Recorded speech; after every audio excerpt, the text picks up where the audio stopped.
praying and asking God, okay, what do you want me to say for part 2? Deal with triggers. My people are triggered, and their triggers are suffocating their obedience.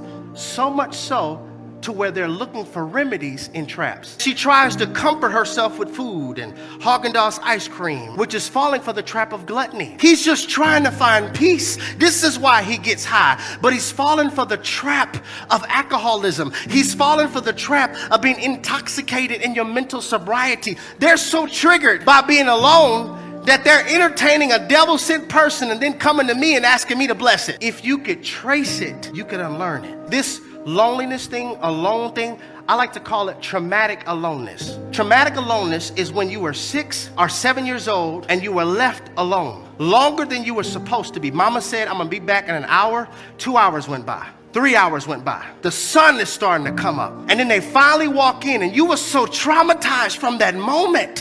For some of us, they never came back, and you were traumatized in that moment, and birthdays passed, and now you're grown, and you wonder why you can't stand being alone. It's because traumatic aloneness. And so when God calls you to a season of separation, you're triggered because it takes you right back to that traumatic event. Tell my people, son, that their trigger is suffocating their obedience. Their gift, their calling is being strangled by triggers. As I'm praying